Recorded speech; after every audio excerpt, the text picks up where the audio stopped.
আসসালামু আলাইকুম এভরিওয়ান, আমি শ্রেয়া। আজকে আমি একটা কুকিং ভিডিও নিয়ে আসছি, আর এটা আমার ফার্স্ট কুকিং ভিডিও। সো সবাই প্লিজ আমাকে সাপোর্ট করবেন, অ্যান্ড যদি কোনো ভুল হয়ে থাকে তাহলে ক্ষমার দৃষ্টিতে দেখবেন। সো আমি শুরু করছি। তো আজকে আমি একটা হোটেল স্টাইলের চিকেন চাপ রেসিপি দেখাচ্ছি।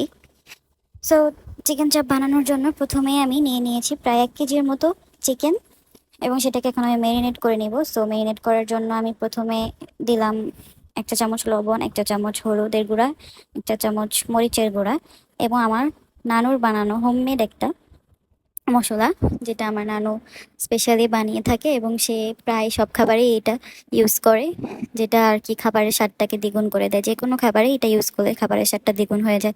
এবং তারপরে আমি দিয়ে নিলাম প্রায় 1.5 চা চামচের মতো ভিনেগার, এবং প্রায় 2 চা চামচের মতো সয়া সস দিয়ে সবকিছুকে আমি একসাথে করে মাখিয়ে নিচ্ছি ম্যারিনেট করে রাখার জন্য। সো মাখিয়ে আমি মুরগিটাকে এক সাইডে ম্যারিনেট করে রেখে দিব এখন। তারপর আমি চুলায় একটা ফ্রাই প্যান বসাবো।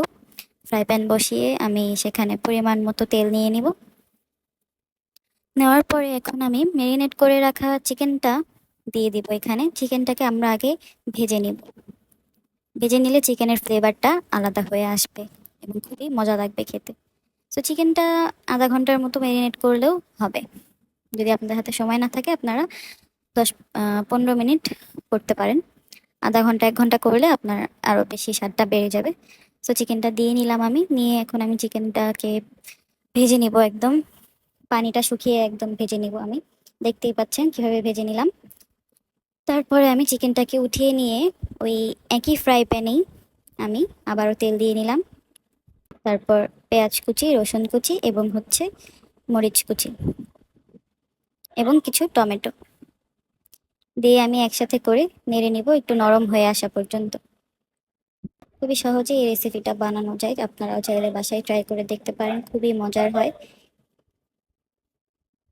তারপরে আমি এটার মধ্যে দিয়ে নিলাম আবারও একটু সয়া সস, প্রায় 2 টেবিল চামচের মতো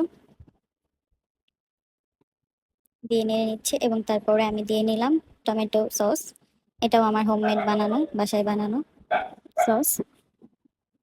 এবং তারপরে আমি কিছু চিলি ফ্লেক্স দিয়ে নিলাম 1 চা চামচের মতো, এবং আবারও লাল মরিচের গুঁড়া 1 চা চামচ। এরপর আমি দিয়ে নিব গোলমরিচের গুঁড়া 1 চা চামচ। দিয়ে সবকিছুকে আমি ভালোভাবে নেড়ে চেড়ে নিব। নেওয়ার পরে তার কিছুক্ষণ পরেই আমি কষিয়ে নেওয়ার পরে আমি চিকেনটাকে দিয়ে দিব।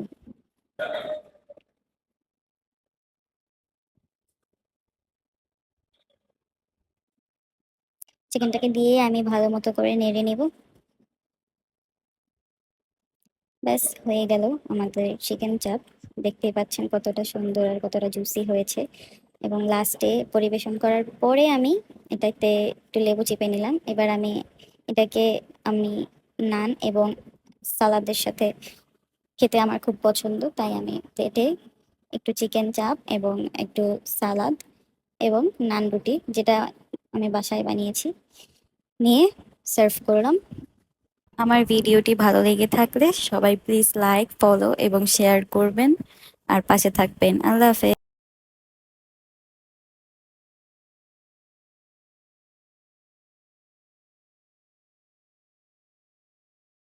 এবং সবাই ভালো থাকবেন, সুস্থ থাকবেন।